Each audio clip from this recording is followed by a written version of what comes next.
নমস্কাৰ প্ৰিয় শ্ৰোতাসকল। ধাৰাবাহিক উপন্যাস পাঠ অনুষ্ঠানত মহাৰথীৰ আজি ৬০তম খণ্ড।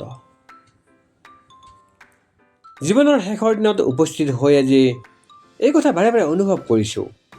পাপ যিমানে ভয়ংকৰ হওক, অন্যায় যিমানে অসহ্য হওক, সেই পাপৰ সেই অন্যায়ৰ প্ৰায়শ্চিত্তৰ বাবে মনত যি বিলাপ অথবা শোকৰ সৃষ্টি হয়, সেই বিলাপ আৰু শোক, সেই পাপ আৰু অন্যায় যি কৰে, সি যদি সেই পাপ আৰু অন্যায়ৰ বাবে সমস্ত জীৱন অনুতপ্ত হ'ব নোৱাৰে, শোক আৰু বিলাপে যদি তাৰ জীৱন অগ্নিদগ্ধ সুবৰ্ণৰ দৰে পবিত্ৰ কৰিব নোৱাৰে, সেই লোকক তেনে পাপ আৰু অন্যায়ৰ বাবে মৃত্যুদণ্ডৰে দণ্ডিত কৰিব পাৰি।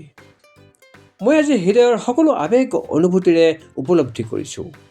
সুদীৰ্ঘকালৰ পৰিকল্পনাৰে কৰা অন্যায়তকৈ মনৰ তাৰণাত অকস্মাতে কৰা অন্যায়ৰ পিছ মুহূৰ্ততে সন্তাপ আৰু বিলাপে মনক অহৰ্নিশে আক্ৰান্ত কৰে। মানৱ জীৱনৰ এক বিশাল অধ্যায় এই সন্তাপে, এই বিলাপে আগুৰি আছে। দ্ৰৌপদীৰ বস্ত্ৰ সংহাৰ আৰু ৩ দিনৰ আগতে অভিমন্যু বধ, এই দুয়োটা অপৰাধৰ বাবে মই মোক সম্পূৰ্ণ দোষী কৰি তাৰ বাবে মই শোকদগ্ধ। মোৰ জীৱনৰ চৰিত্ৰ দৰ্শনৰ সেই দুটা ভীষণ অপৰাধ এক অংশ নহয় পৰিকল্পিত। জীৱনৰ সংকটময় যাত্ৰাতে হঠাৎ এবাৰ আবিৰ্ভাৱ। মই কল্পনাও কৰিব পৰা নাছিলোঁ শকুনিৰ পাশাক্ৰিয়াত জয়লাভ কৰিব পাৰিব বুলি। মই স্বপ্নতো ভবা নাছিলোঁ পাণ্ডৱৰ দাসত্ব নিশ্চিত কৰি। চকুৰ প্ৰচাৰতে ৰাজসভাত পশু বলেৰে দ্ৰৌপদীক হাজিৰা কৰি তেওঁৰ বস্ত্ৰ অপসাৰণৰ ব্যৱস্থা কৰা হ'ল। সেই কাৰ্য কোনোকালে মোৰ দ্বাৰা পূৰ্ব পৰিকল্পিত হ'ব নোৱাৰে। তাৰ কাৰণ তেনে কামৰ বাবে মই সমকক্ষ নহওঁ। নাৰীৰ নগ্নতা কৰ্ণৰ জীৱনৰ এক কলংকিত অধ্যায়। কাৰণ মোৰ চিন্তাত, মোৰ বোধত তাৰ আনকি ভাৱনাই অসম্ভৱ। সেই অন্যায়ৰ পৰিণামতে মোৰ হৃদয়ৰ বিলাপে মহাকাৰুণ্যৰ ৰূপ ল'লে। মোৰ বিশ্বাস, যি অন্যায় মানুহে সুদীৰ্ঘকাল পৰিকল্পনাৰে নকৰে, তাৰ সন্তাপ আৰু শোকৰ বাবে সেই মানুহৰে হৃদয় সাগৰৰ অবিশ্ৰান্ত ঢৌৰ দৰে উঠলি উঠে। কেৱল ময়েই নহয়, তেনে মহাকাৰুণ্যৰ সমভাগী কৌৰৱপক্ষৰ প্ৰায় আটাইকেইজন মহাৰথীয়েই। পিতামহ ভীষ্ম, সমগ্ৰ জীৱনব্যাপী যিজন মহাপুৰুষ কোনো নাৰীৰ সংস্পৰ্শলৈ অহা নাছিল, পিতৃৰ স্বাৰ্থৰ খাতিৰত যি ব্ৰহ্মচাৰ্য জীৱন যাপনৰ সেই ভীষণ প্ৰতিজ্ঞা কৰিছিল, সেই পিতামহেই ৰাজসভাত নাৰীৰ, তাকো যোগ্য স্থানতেই জন্ম হোৱা কুলবধূৰ নগ্ন কৰাৰ দৃশ্য প্ৰত্যক্ষ কৰিব লগা হৈছিল। দুৰ্যোধনৰ নিশেষতা অহৰ্নিশে কামনা কৰিও সেই দুৰ্মুষে যুদ্ধৰ সৰ্বপ্ৰথম সেনাপতি হৈছিল। আচাৰ্য দ্ৰোণ, কুলগুৰু কৃপাচাৰ্য, পাণ্ডৱ মাতুল শল্য, এই সকলোৰে মোৰেই দৰে অৱস্থা। মহাকালৰ কোনো সুদূৰ নীহাৰিকাৰ গ্ৰহ নক্ষত্ৰৰ নিয়ন্ত্ৰিত নিৰ্দেশত আমাৰ ভাগ্যৰ বান্ধোন বজ্ৰকঠিন হৈ পৰিল। আমি জীৱনত যি ৰচনা কৰিব পাৰিম বুলি ভাবিছিলোঁ, ৰচনা কৰিব নোৱাৰিলোঁ। যিটো ত্যাগ কৰিব লাগিছিল, সেইটো আমি গ্ৰহণ কৰিলোঁ। যিটো আমি গ্ৰহণ কৰিব লাগিছিল, সেইটো কৰিলোঁ বিসৰ্জন। অভিমন্যু বধ কেৱল কৌৰৱপক্ষৰ সপ্তৰথীৰ বাবেই নহয়, এই মহাভাৰতীয় যুদ্ধৰেই নহয়, এই ঘটনা সমগ্ৰ ভাৰতীয় বিবেক আৰু সংস্কৃতিৰ এক চৰম কলংকিত অধ্যায়। যুদ্ধক্ষেত্ৰত শেষ নিশ্বাস ত্যাগ কৰাৰ আগমুহূৰ্তত কি কৰুণ নয়নে অভিমন্যুৱে দূৰশূন্যৰ এক বিন্দুত নিজৰ দৃষ্টি নিক্ষেপ কৰিছিল। সেই দৃষ্টি প্ৰকৃততে নিক্ষেপিত হৈছিল মানুহৰ বিবেকৰ প্ৰতি। মানুহৰ বিবেকে অভিমন্যুক শেষ উত্তৰ প্ৰদান নকৰিলে। মানুহৰ মৃত্যু নিৰ্ঘাত, কিন্তু পৃথিৱীৰ কোনো তৰুণেই যাতে অভিমন্যুৰ দৰে সৰ্বগ্ৰাসী অমানৱীয় নৃশংসতাৰ বলি হ'ব নোৱাৰে। জীৱনৰ শেষৰ দিনত উপস্থিত হৈ আজি সেই গভীৰ ৰাতি মৰ্মে মৰ্মে অনুভৱ কৰিছোঁ। অভিমন্যুক হত্যা কৰাৰ সামান্যতম ইচ্ছা আৰু অভিপ্ৰায় নোহোৱাকৈ মই অভিমন্যুলৈ মাৰাত্মক অস্ত্ৰ প্ৰহাৰ কৰিছিলোঁ। অভিমন্যুক হত্যা কৰি মহাকাৰুণ্যৰ সাগৰত নিমজ্জিত হ'ম বুলি জানিও এক বিহুৰ মাজত আবদ্ধ অসহায় যুৱকক আমি হত্যা কৰিছিলোঁ। কাৰণ তেতিয়া এক মুহূৰ্তৰ বাবে আমি পাছলৈ উভতি চাব নোৱাৰিলোঁ। কাৰণ অভিমন্যু সেই চক্ৰবাহুত প্ৰৱেশ কৰিব বুলি আমাৰ পক্ষৰ কোনেও ভাবিব পৰা নাছিল। সেই বহু পৰিকল্পিত চক্ৰবাহু নিৰ্মাণ কৰা হৈছিল পাণ্ডৱৰ বাবে, অৰ্জুনৰ বাবে। আচলতে দ্ৰোণাচাৰ্যই সেই চক্ৰবেহু ৰচনা কৰিছিল মতামত দুৰ্যোধনৰ দুৰ্বাৰ বাসনা পূৰণ কৰি যুধিষ্ঠিৰক বন্দী কৰিবৰ কাৰণে। কাৰণ দুৰ্যোধনে বন্দী যুধিষ্ঠিৰক বধ নকৰাৰ প্ৰতিশ্ৰুতি দিছিল। কিন্তু দ্ৰোণাচাৰ্যই দুৰ্যোধনৰ প্ৰতিশ্ৰুতিক অবিশ্বাস কৰিছিল। কিন্তু তেওঁ বিশ্বাস কৰিছিল বন্দী যুধিষ্ঠিৰক ৰক্ষা কৰিম মই। সেই ক্ষেত্ৰত মহাৰাজ ধৃতৰাষ্ট্ৰ আৰু মহাৰাণী গান্ধাৰীৰ সাহায্য লাভ কৰিব বুলি দ্ৰোণাচাৰ্যৰ বিশ্বাস দৃঢ় হৈছিল। ভীষ্ম পিতামহৰ সেনাপতিত্বৰ কালত মই যুদ্ধত অৱতীৰ্ণ হ'ব নোৱাৰিলেও তেওঁৰ নিৰ্দেশত দ্ৰোণাচাৰ্য সেনাপতি হোৱাৰ লগে লগে মই যুদ্ধত যোগ দিয়াৰ অনুমতি পালোঁ। তাৰ পিছৰ দিনা দ্ৰোণাচাৰ্যই মোক সেই চক্ৰবেহুৰ কথা কৈছিল। দ্ৰোণাচাৰ্যৰ পৰিকল্পনা আছিল যুদ্ধৰ চক্ৰবেহুত প্ৰৱেশ আৰু চক্ৰবেহুৰ পৰা প্ৰস্থানৰ কৌশল কেৱল অৰ্জুনেহে জানে। চক্ৰবেহুত যাতে অৰ্জুনৰ প্ৰৱেশ কৰিব নোৱাৰে তাৰ বাবে সেই চক্ৰবেহুৰ প্ৰয়োজন অপৰিহাৰ্য হ'ল। অৰ্জুনক সৰ্বশ্ৰেষ্ঠ শিষ্যৰূপে গঢ় দিয়াৰ দ্ৰোণাচাৰ্যৰ সেয়া আছিল এক যুদ্ধ কৌশল। অৰ্জুনক মহা কৌশলেৰে যুদ্ধক্ষেত্ৰৰ অন্য এক প্ৰান্তত আবদ্ধ কৰি যুধিষ্ঠিৰক বেহুলৈ আকৰ্ষণ কৰাই আছিল সেই বিহু নিৰ্মাণৰ লক্ষ্য। দ্ৰোণাচাৰ্যৰ উদ্দেশ্য হ'ল সেই ভাতৃঘাতী যুদ্ধৰ সমাপ্তিৰ পথ আছিল মাত্ৰ সেইটোৱেই, যুধিষ্ঠিৰক বন্দী কৰা হ'ব। কিন্তু বন্দীত্বৰ অপযশেৰে যুধিষ্ঠিৰক কলংকিত কৰা নহ'ব। পাশাক্ৰিয়াত দাসত্ব স্বীকাৰ কৰিবলগা হোৱা পঞ্চপাণ্ডৱ আৰু দ্ৰৌপদীক ধৃতৰাষ্ট্ৰই মুক্ত কৰাৰ দৰে এইবাৰো বন্দী যুধিষ্ঠিৰক ধৃতৰাষ্ট্ৰ আৰু পাণ্ডৱ মুগ্ধ গান্ধাৰীয়ে কেৱল মুক্ত কৰাই নহয়, ইন্দ্ৰপ্ৰস্থৰ নৰপতিৰ আসনতো উপবিষ্ট কৰিব। যুদ্ধ সমাপ্ত হ'ব। ভাতৃহত্যাৰ নৃশংস অপৰাধৰ বাবে কুৰুকুল ৰক্ষা পাব। দ্ৰোণাচাৰ্য বিবেকৰ নিৰ্মম দংশনৰ পৰা মুক্ত হ'ব পাৰিব। মোৰ আগত বিপৰীত কৰা দ্ৰোণাচাৰ্যৰ যুক্তি হ'ল ভীষ্ম পিতামহৰ পৰাজয় আৰু হৰসজ্জাত শয়নে যুদ্ধৰ সমস্ত চৰিত্ৰৰে পৰিৱৰ্তন সাধন কৰিলে। কৌৰৱ পক্ষৰ সকলোৱে জানে ভীষ্মদেৱতকৈ মহত্তৰ সেনাপতিৰ কথা আনকি কল্পনাও কৰিব নোৱাৰি। তেওঁৰ পৰাজয়ে কৌৰৱৰ পৰাজয়ৰ আৰম্ভণিৰ সূচনা কৰিলে। সেই কথা সম্ৰাট ধৃতৰাষ্ট্ৰই জানে। আনকি দুৰ্যোধনৰ মনৰ অৱস্থা মৰ্মান্তিক। তাৰ প্ৰমাণ দুৰ্যোধনৰ ক্ৰোধ আৰু অসহিষ্ণুতা ভীষণৰূপে বৃদ্ধি হৈছে। দ্ৰোণাচাৰ্যৰ প্ৰতি কটু বাক্যই তাৰ সৰ্ববৃহৎ প্ৰমাণ। তথাপি দ্ৰোণৰ কথাৰ যুক্তিয়ে তেওঁক মুগ্ধ কৰিছিল যদিও তেওঁৰ অন্তৰৰ গভীৰতা আন্তৰিকতা যুধিষ্ঠিৰক বন্দী কৰাৰ পৰিকল্পনাৰে অপ্ৰকাশিত হৈ আছিল বুলি মোৰ ধাৰণা গাঢ় হৈ আছিল। কাৰণ তেওঁ দুৰ্যোধনক কোনো এক কথাতেই সামান্য এক প্ৰতিশ্ৰুতি ৰক্ষাৰ ক্ষেত্ৰতো বিশ্বাস কৰিব পাৰিছিল বুলি মোৰ বিশ্বাস নহৈছিল। যি দুৰ্মতিয়ে ৰাজসভাৰ দৰে নাৰকীয় অৱস্থাত কুলবধূৰ বস্ত্ৰ সংহাৰৰ নৃশংস নিৰ্দেশ দিব পাৰে, যি পাণ্ডৱৰ নিশ্চিত মৃত্যুৰ বাবে যজ্ঞ নিৰ্মাণ কৰিব পাৰে, সেই দুৰ্ধৰ্ষ দুৰ্যোধনৰ বন্দী যুধিষ্ঠিৰক হত্যা নকৰাৰ প্ৰতিশ্ৰুতিয়ে তেওঁক আশ্বস্ত কৰিব পৰা নাছিল। মোৰ ধাৰণাৰে চক্ৰবেহুৰ নিৰ্মাণ দ্ৰোণৰ আছিল এক কৌশল। সেই বেহুৰ মাজত যিকোনো পাণ্ডৱ কেৱল অৰ্জুনৰ বাহিৰে প্ৰৱেশ কৰিব বুলি তেওঁ অপেক্ষা কৰিছিল। কিন্তু সেই সামান্য অসতৰ্ক মুহূৰ্ততো তেওঁ নাভাবিছিল যে বেহুত অভিমন্যু প্ৰৱেশ কৰিব অথবা যুধিষ্ঠিৰে অভিমন্যুক প্ৰৱেশ কৰিবৰ বাবে অনুমতি দিব। নিঃসন্দেহে পিতা ধনঞ্জয়ৰ অনুপস্থিতিত সেই বেহুত প্ৰৱেশ কৰিবলৈ অত্যুৎসাহী ৰণত চূড়ান্তৰূপে বিচক্ষণ অভিমন্যুৱে বাৰে বাৰে যুধিষ্ঠিৰৰ অনুমতি বিচাৰিব আৰু বাৰে বাৰে যুধিষ্ঠিৰে সেই অনুমতি প্ৰত্যাখ্যান কৰিব। নিজৰ জীৱনৰ বিনিময়তো যুধিষ্ঠিৰে সেই তৰুণক চক্ৰবেহুত প্ৰৱেশ কৰিবলৈ নিদিব। কিন্তু হঠাৎ আমি দেখিবলৈ পালোঁ মহাপৰাক্ৰমেৰে অভিমন্যুৱে বেহুত প্ৰৱেশ কৰিছে। সমগ্ৰ যুদ্ধৰ চৰিত্ৰই মুহূৰ্ততে এক অকল্পনীয় ভয়ংকৰ ৰূপ ল'লে। তেতিয়া পিছলৈ উভতি চোৱাৰ সময় অতিবাহিত হৈছে। সুদূৰ নিহাৰিকাৰ কালৰূপী গঢ়ৰ দৃষ্টি আমাৰ তেতিয়া নিক্ষেপিত। ইতিহাসত আমি কলংকিত অপৰাধী হৈ থাকিলেও এক প্ৰচুৰ সম্ভাৱনাময়ী কৰ্তব্যক যি নিজৰ জীৱনতকৈ অধিক জ্ঞান কৰে তেনে এক পবিত্ৰ সন্তানৰ হত্যাকাৰী ৰূপে।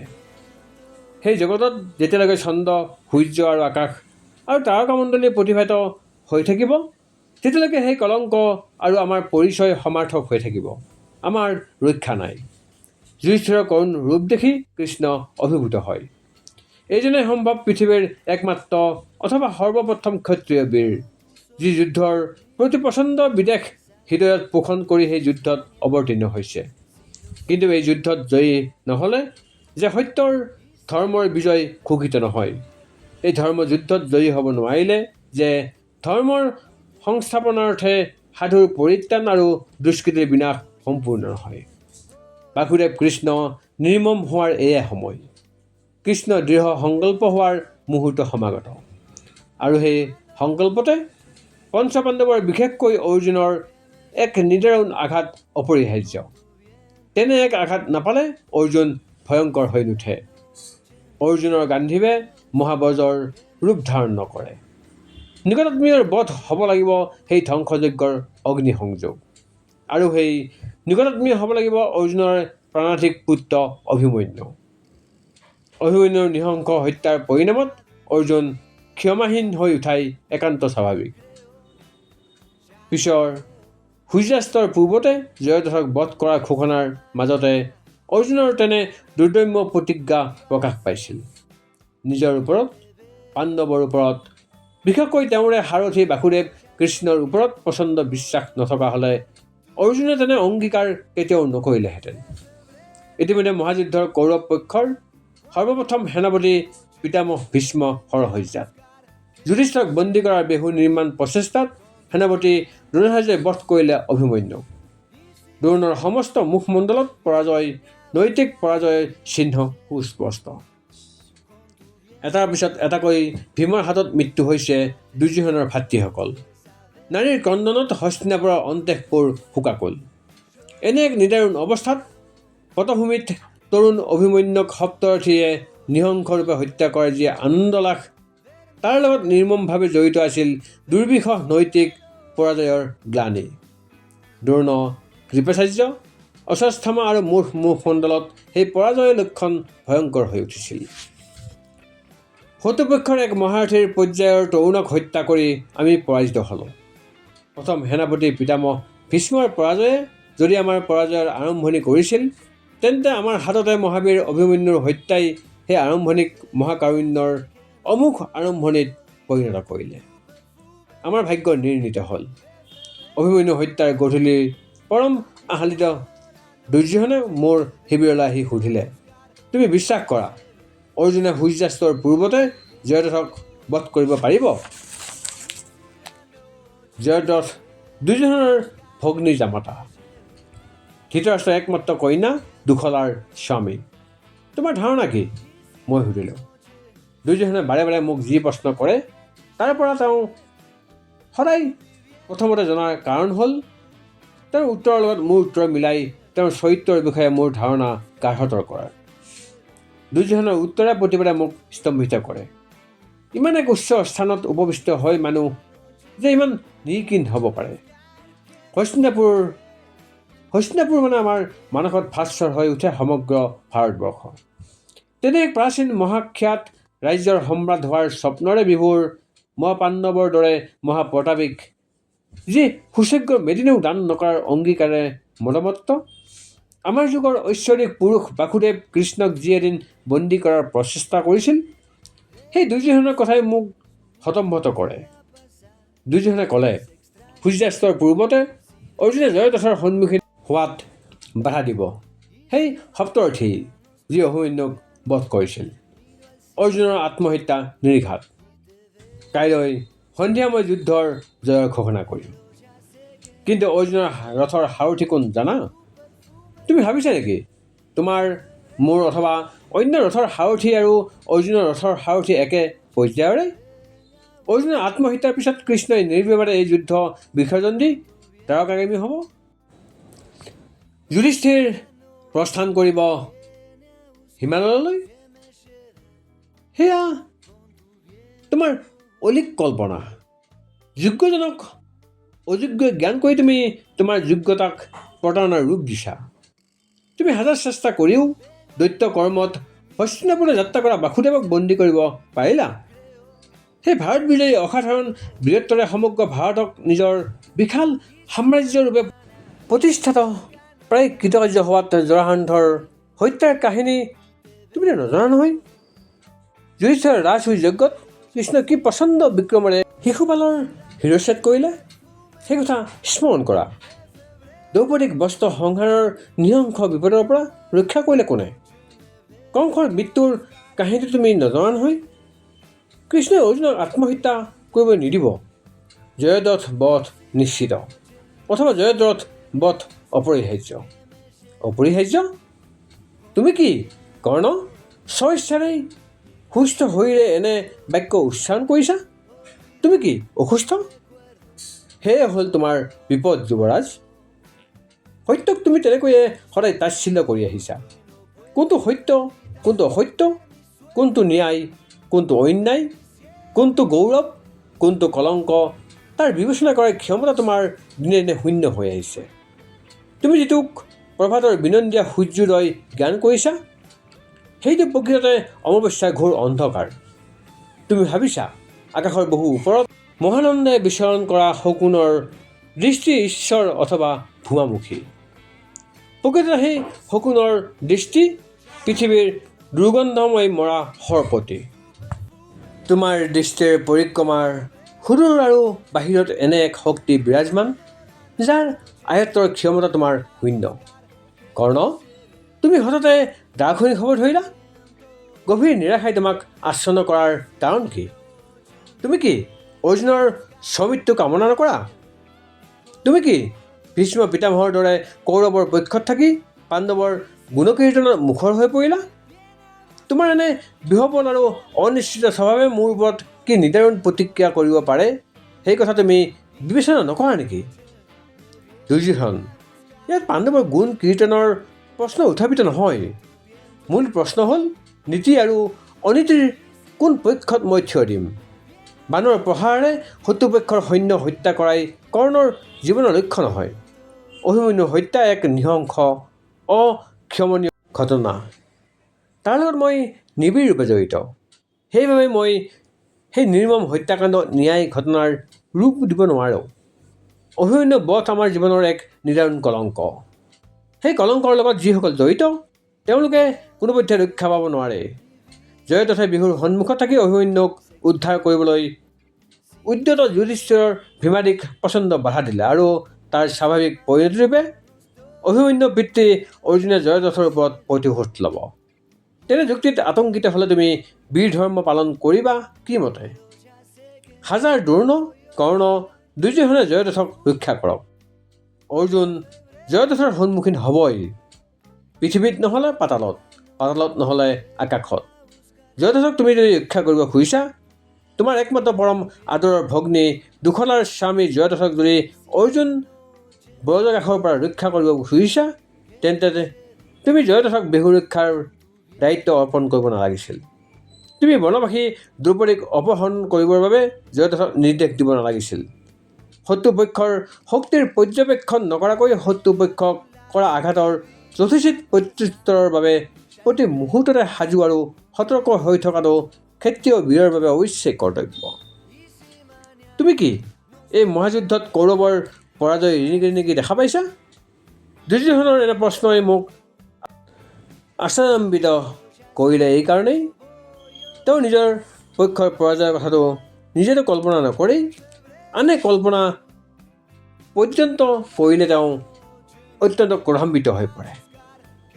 তেওঁ এনে বিশ্বাসত দৃঢ়বদ্ধ, যুদ্ধত বিজয়ী হোৱাৰ একমাত্ৰ অধিকাৰ আছে কৌৰৱৰ। কৌৰৱ আৰু যুদ্ধ বিজয় সমাৰ্থক। মই স্পষ্টবাদী হোৱাৰ সিদ্ধান্ত কৰিলোঁ। অযথা দুৰ্যোধনক তোষামোদ দি মই মোৰ বিবেকক বিশ্বাসঘাতকতা কৰিব নোৱাৰোঁ। মই জানো মোৰ ভাগ্যত দ্ৰুত গতিৰে মোৰ জীৱন সমাপ্তিৰ দিশলৈ মোক লৈ গৈছে। মই জানো অমুককালে মোক নিঃশেষতাৰ দিশলৈ বাৰে বাৰে আহ্বান জনাইছে। মই ক'লোঁ, এই যুদ্ধত তুমি আৰু তোমাৰ পক্ষই যদি জয়লাভ কৰিবলগা হয়, তেনেহ'লে তাৰ সূচনা কৰিব লাগিছিল বহু কালৰ আগতেই, তোমাৰ জীৱন কালত নহয়। পিতামহ ভীষ্ম অথবা তোমাৰ পিতৃ ধৃতৰাষ্ট্ৰৰ জীৱন কালতো নহয়। হস্তিনাপুৰৰ প্ৰখ্যাত নৰপতি শান্তনুৰ দিনতো নহয়, অথবা শালপ্ৰাংশু দৈপ্যায়ন ঋষিৰ ব্যাসৰ জীৱন কালত নহয়। সেই পৃথিৱীৰ প্ৰথমতে মানৱ জীৱনৰ জন্মৰ কালতেই মানৱ জীৱনৰ নিয়ন্ত্ৰণ বিধিৰ দৃষ্টিৰ প্ৰথমতে তাৰ সূচনা হ'ব লাগিছিল। এনে নীতি আৰু বিধি সৃষ্টি হ'ব লাগিছিল যে নিজৰ ভাতৃক জতুগৃহত অগ্নি সংযোগৰ দ্বাৰা হত্যা কৰাৰ পঠোৱাটো হ'ব লাগিছিল এক ন্যায়দৰ্শ। শকুনিৰ দৰে লোক হ'ব লাগিছিল সৰ্বপূজ্য। পাশাকিয়াৰ অন্যায় হ'ব লাগিছিল এক মানৱ ধৰ্ম। কুলবোধক ৰাজসভাত নগ্ন কৰা হ'ব লাগিছিল বেদপাঠৰ সমতুল্য। এক ৰাজবংশৰ ভাতৃক সুযোগ্য মেদিনীৰ পৰা বঞ্চিত কৰিব পৰা হ'ব লাগিছিল প্ৰাচীন ধৰ্মগ্ৰন্থ শুদ্ধৰূপে ব্যাখ্যা কৰাৰ দৰে মহান। সপ্তৰথীয়ে এক বীৰ যুৱকক চক্ৰবেহুৰ মাজত সুমুৱাই অত্যন্ত নাৰকীয়ভাৱে হত্যা কৰাৰ ঘটনা হ'ব লাগিছিল ৰাক্ষস ৰাৱণক ৰামচন্দ্ৰই কৰা হত্যাৰ সমৰ্থক। যিহেতু পৰমেশ্বৰৰ বিধিলিপিত তেনে কোনো প্ৰতিশ্ৰুতি খোদিত নহ'ল, যিহেতু সেই ঘটনা মানৱ জীৱনৰ চিৰ কলংকৰূপেহে খোদিত হৈ থাকিল, যিহেতু দ্ৰৌপদীক নগ্ন কৰাৰ প্ৰচেষ্টাই সমগ্ৰ নাৰীকুলক কলংকিত কৰিলে, সেইবাবে তোমাৰ পক্ষৰ পতন অনিবাৰ্য। কি শক্তি আছে তোমাৰ নিয়তিৰ অমুক বিধানৰ বিপৰীতে যোৱাৰ? দুৰ্যোধনৰ দৃষ্টি মোৰ মুখৰ ওপৰত এইবাৰ অদ্ভুত ৰূপে ঘনীভূত হৈ পৰিল। তেওঁৰ নিকট মিত্ৰৰূপে কৌৰৱপক্ষৰ মহাৰথীৰ বেশে মই যে তেনে নিৰ্মম কথা তেওঁক ক'ব পাৰিম, দুৰ্যোধনে হঠাতে বিশ্বাস কৰিব পৰা নাছিল। সেইবাবে তেওঁ মোৰ মুখমণ্ডললৈ এক ভয়ানক দৃষ্টিৰে চাই সম্ভৱ পৰ্যবেক্ষণ কৰিব ধৰিছিল। এনে দুৰ্বিষহ পৰিণামৰ কথা কোৱা কৰ্ণ অংগৰাজ্যৰ ৰজা তেওঁৰেই পৰম সুহৃদ কৰ্ণ। সেই দুয়োজন কৰ্ণ একেজন কৰ্ণ হয়নে? ভালেমান পৰ তেনেকৈ চাই থকাৰ পিছত তেওঁৰ যেতিয়া বিশ্বাস হ'ল যে সেই দুয়োজন কৰ্ণ প্ৰকৃততে এজন কৰ্ণই, তেতিয়া মুহূৰ্ততে সেই স্থান তেওঁ পৰিত্যাগ কৰিলে। বাসুদেৱৰ সাহায্যত অৰ্জুনে জয়দ্ৰথক যে হত্যা কৰিব সেই বিষয়ে মই নিশ্চিত। কিন্তু কি উপায়ে সেই হত্যাকাণ্ড সম্ভৱ হ'ব তাৰ প্ৰত্যক্ষ কৰিবলৈ মই যুদ্ধক্ষেত্ৰৰ মাজতেই অত্যগ্ৰ আগ্ৰহেৰে অপেক্ষা কৰিছিলোঁ। প্ৰহৰৰ পিছত প্ৰহৰ অতিক্ৰমী সূৰ্য পশ্চিম আকাশৰ পৰণে অধোনমিত হৈছিল। সেনাপতি দ্ৰোণাচাৰ্যৰ নেতৃত্বত কৌৰৱৰ ৰথী মহাৰথী আৰু সমগ্ৰ সৈন্যবাহিনীৰ একমাত্ৰ লক্ষ্য আছিল সূৰ্যাস্তৰ পূৰ্বতে যেন জয়দ্ৰথ অৰ্জুনৰ সন্মুখীন হ'ব নোৱাৰে। বনবাসী দ্ৰৌপদীক অপহৰণ কৰা জয়দ্ৰথক সেনাপতি দ্ৰোণাচাৰ্য, কুলগুৰু কৃপাচাৰ্য, ভাগ্যৰ বিড়ম্বনাত কৌৰৱ পক্ষ লোৱা পাণ্ডৱ মাতুল শৈল্য, দ্ৰোণপুত্ৰ অশ্বত্থামাই জয়দ্ৰথক সৰ্বতোপ্ৰকাৰে উপেক্ষা কৰে। কিন্তু নিজ পক্ষৰ স্বাৰ্থত সেইদিনা সেই আটাইকেইজন প্ৰচণ্ড বিক্ৰমৰে যুদ্ধ কৰি অৰ্জুন আৰু জয়দ্ৰথৰ দূৰত্ব বিস্তীৰ্ণ কৰি ৰাখিছিল। অৰ্জুনৰ প্ৰচণ্ড বান প্ৰহাৰত কৌৰৱ পক্ষত মহা হাহাকাৰৰ সৃষ্টি হ'ল। দুৰ্যোধনে মন্তব্য কৰিলে, আত্মহত্যাৰ আগতে, সেয়া অৰ্জুনৰ স্তিমিত হোৱাৰ আগতে বন্তিৰ শেষ উজ্জ্বলৰ চমকনি। কিন্তু বাসুদেৱ কৃষ্ণই তেনে মৰ্মান্তিক পৰিণতিৰ বিষয়ে নাজানে বুলি মই বিশ্বাস কৰিব পাৰিমনে? দ্ৰোণাচাৰ্য আৰু দুৰ্যোধনৰ কৌশল অনুসৰি অৰ্জুনক বেহুৰ সুদূৰলৈ নিয়াৰ উদ্দেশ্য সেই অৰ্জুনে নজনাটো স্বাভাৱিক। অৰ্জুনে দ্ৰোণাচাৰ্যৰ বেহু নিৰ্মাণৰ কথাই জানিব পৰা নাছিল। কিন্তু কৃষ্ণই ভূত ভৱিষ্যত আৰু বৰ্তমান যাৰ দৃষ্টিত অনিৰ্বাণ, দিব্য দৃষ্টিৰে যি মনৰ চকুৰ আগতে দেখা পায় সকলো, তেওঁ অভিমন্যুৰ নৃশংস হত্যাৰ কথা নাজানে বুলি তেওঁৰ চৰিত্ৰ অধ্যয়ন কৰা সকলৰ বিশ্বাস নহয়। যুদ্ধৰ ভয়াৱহতাক প্ৰকাশ আৰু প্ৰকট কৰিব নোৱাৰিলে সেই যুদ্ধৰ সমাপ্তি নঘটে। ধৰ্মৰ জয় ঘোষিত নহয় আৰু পাণ্ডৱৰ বিজয় সম্পূৰ্ণ নহয়। কাৰণ কেৱল এই মহাযুদ্ধতে নিজৰ সকলো শক্তি আৰু বিচক্ষণতা নিঃশেষ কৰিবৰ বাবে বাসুদেৱৰ আবিৰ্ভাৱ হোৱা নাই। যিমান তুৰন্ত পাৰি সিমানে যুদ্ধৰ সমাপ্তি ঘটাই তেওঁ নিজৰ জীৱন দৰ্শন এক নিৰ্দিষ্ট পৰিসমাপ্তিৰ দিশে পৰিচালিত কৰিব। কাৰণ কৃষ্ণই পঞ্চপাণ্ডৱৰ যুদ্ধ বিমুখিতাৰ লক্ষণ স্পষ্টভাৱে পৰ্যবেক্ষণ কৰিছিল। যুদ্ধৰ প্ৰায় আৰম্ভণিৰে পৰা পাণ্ডৱৰ বিশেষকৈ যুধিষ্ঠিৰ আৰু অৰ্জুনৰ ৰণক্লান্তি তেওঁলোকৰ মুখমণ্ডলত কৃষ্ণই দেখিবলৈ পাইছিল। যুদ্ধৰ দিনাই ৰণাংগনৰ প্ৰান্তত যি উপদেশ কৃষ্ণই অৰ্জুনক দিছিল, অবাধাৰিত মৃত্যু, আত্মাৰ মৃত্যুহীনতা, কৰ্মদৰ্শনৰ অপৰিহাৰ্যতা আদিৰ বিষয়ে যি পাৰমাৰ্থিক জ্ঞান দিছিল তেওঁ ধনঞ্জয়ক, সেই বাণী মূৰ তুলি কাণ পাতি শুনিছিল ধনঞ্জয়ে। সত্য, কিন্তু যুদ্ধক্ষেত্ৰত অৱতীৰ্ণ হোৱাৰে আৰম্ভণিৰে পৰা কৰ্মদৰ্শনৰ অপৰিহাৰ্যতাৰ স্থান অধিকাৰ কৰিছিল মানৱতাবোধে।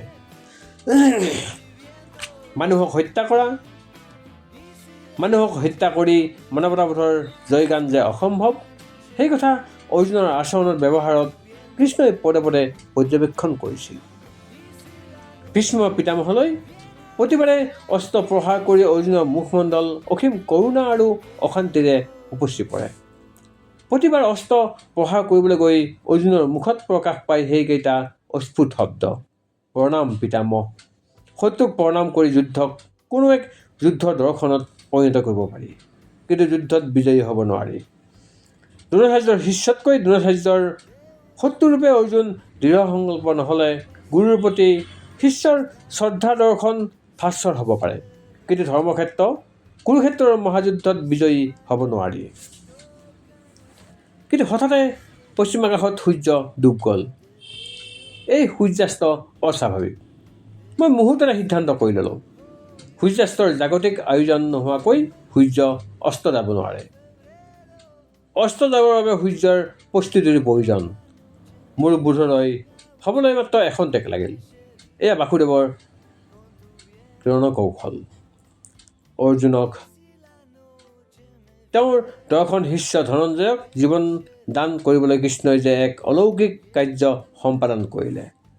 জীৱনৰ একেবাৰে শেষৰ দিনত উপস্থিত হৈ আজি মই ভাবিছোঁ, এই শৈশৱতে মই যেতিয়া জানিবলৈ পালোঁ যে মাতৃ আৰু পিতৃৰ দ্বাৰা মই বিসৰ্জিত, উপেক্ষিত আৰু লাঞ্ছিত, আৰু যৌৱনত মই যেতিয়া জানিব পাৰিলোঁ ৰজাৰ সন্তানৰ লগত একেলগে ক্ৰীড়াংগন আৰু অস্ত্ৰ শিক্ষাত মোৰ স্থান শূন্য, সূৰ্যৰ সন্তান হৈও অন্ধকাৰত জীৱন মোৰ নিমজ্জিত, তেতিয়া মই কিয় নদীত জঁপিয়াই পৰি আত্মহত্যা নকৰিলোঁ?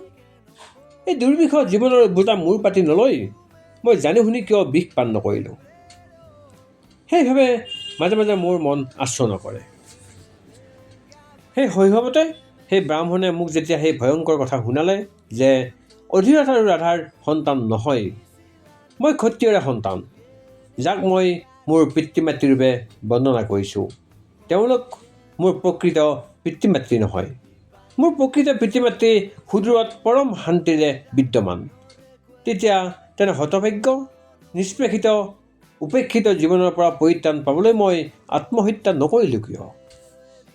একে মাতৃৰ সন্তান পাণ্ডুপুত্ৰ আৰু সেই ৰাজকীয় সন্মানিত অৱস্থা দেখি তেওঁলোকৰ পৰা গঞ্জনা অপমান সহ্য কৰি থকাতকৈ মই সামান্য মাত্ৰ এখন তৰোৱালেৰে আত্মহত্যা নকৰিলোঁ কিয়?